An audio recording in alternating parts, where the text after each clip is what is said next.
আপনার হাত জালেমকে সাহায্যের জন্য বাড়াবেন না। আল্লাহ রাব্বুল আলামিন বলেন, জালেম যেই দিন মারা যায় সেই দিন পৃথিবীর কেউ কান্দে না। জালেমের বিদায়ে কেউ কি করে না? কাঁদে না। এটা আমার কথা না, আল্লাহর কথা।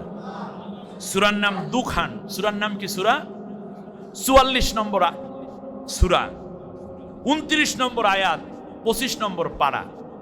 ভালো করে বুঝেন।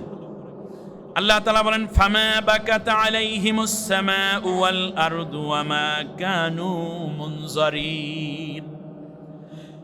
জালেমের বিদায়ে কেউ কান্না করে না এবং কান্না করার কোনো পরিবেশও থাকে না। কথাটা কত জটিল। কেউ কান্না করেও না, আর কান্না করার যেটা পরিবেশ লাগে, ভাই কানতেও তো পরিবেশ লাগে নাকি? এমন একটা পরিবেশ হয় যে কান্নাও করতে পারার কোনো পরিবেশ থাকে না।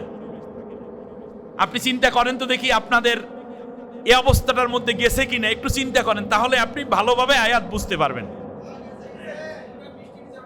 আল্লাহ রাব্বুল আলামিন বলেন, শোনো তাহলে মানুষেরা কি করে। এত বড় শাসক, এত প্রতাপশালী, জুলুম করার কারণে বিদায় হয়ে গেল, কেউ কাঁদলো না, কান্না করার পরিবেশও নাই। তাহলে ওই দিন মানুষেরা কি করে সেইটা শোনো। সূরা আনআমের 45 নম্বর আয়াত, 6 নম্বর সূরা, 7 নম্বর পারা।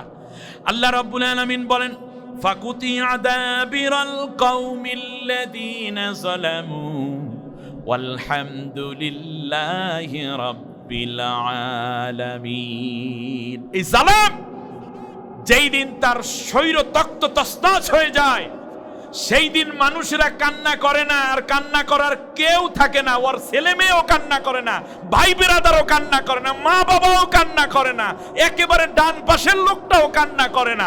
সবাই যার যার উপরে দৌড়ের উপরে থাকে, কান্নার পরিবেশ থাকে না।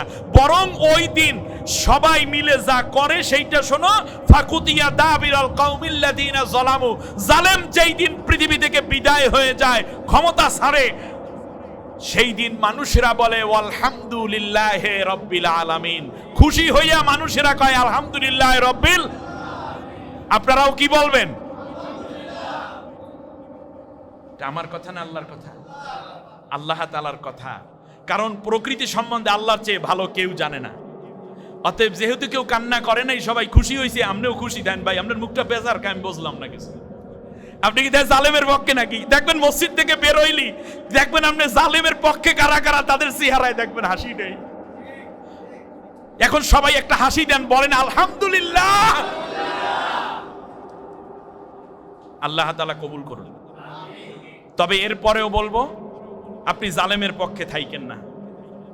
জালেমের এতগুলো হত্যা যারা করলো, অত্যাচার করলো, অর্থনীতির এত বেশি ধস করলো, বৈধতার বাইরে এসে ক্ষমতায় থাকলো, আপনি তাদের কাছে থাইকেন না। তাতে কিয়ামতের দিন আপনিও ধরা খাবেন। আর আলেম হিসাবে এই কথাটা আমার জানানো দরকার ছিল, আমি বলে গেলাম। অতএব জালেমের সাথে সম্পর্ক কাটাপ, ঠিক কিনা বলেন? কে কে কাটাপ করেছে একটু হাত উঁচু করে আল্লাহকে দেখান। জালেমের সাথে কোনো সম্পর্ক নাই, বলেন জালেমের সাথে কোনো, বলেন জালেমের সাথে কোনো সম্পর্ক। আরো জোরে বলেন সম্পর্ক। আমিন। আলহামদুলিল্লাহি রাব্বিল আলামিন।